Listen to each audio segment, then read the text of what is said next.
जय Jagannath aspirant good morning all. So आज हूँ आमर 46 डे कंटिन्यूअसली आम 46 डे को पलि आसला। तो प्रथम उठिकी सेम डायरी मेंटेन करके बेड प्रिपेयर करली। तापर आमर मेडिटेशन टी 5 मिनट देन आमर आज टार्गेट आपण मैंने देखिपे आज टार्गेट। सो प्रथम करेन्ट अफेयर पढ़ुली गोटे भल जिनस मन पड़ा मोर करेन्ट अफेयर पढ़ू पढ़ू ये पॉजिटिव माइंडसेट माने कौन कह life is only as good as your mindset.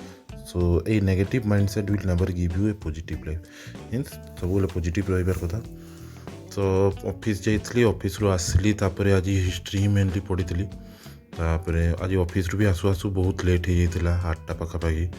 Then आसिकी current affair पढ़ी माने करेन्ट अफेयर कौन डिसेम्बर जनवरी किसी से करेन्ट अफेयर पढ़ी। आमर क्विज देली क्विज सरू सरू आमर राति 9टा पाखापाखि हो जाता 9टा कुछ 9:30 आड़े हो जाता।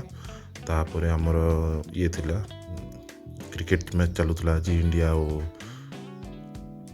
मोर देखुथे जो मैंने देखे बहुत माने रोमांचक मैच था थ्रिलिंग मैच माने 250 स्कोर करके भी इंडिया माने हारिबा मुह पड़े। फाइनाली इंडिया जीतीगला। आप मैंने जहाँ जो मैंने देखी तो जानीपारे। तो आज टार्गेट रे कौन कंप्लीट कली आज टार्गेट रे आमर जो हिस्ट्री रा टी पढ़ी आ करेन्ट अफेयर पढ़ी। यहाँ मैच रो किसी गोटे क्लिप आपण शेयर कर देछि। आज टोटाल पढ़ाई 3 घंटा मात्र। तो यहाँ धीरे धीरे इम्प्रूव हम ये ऑफिस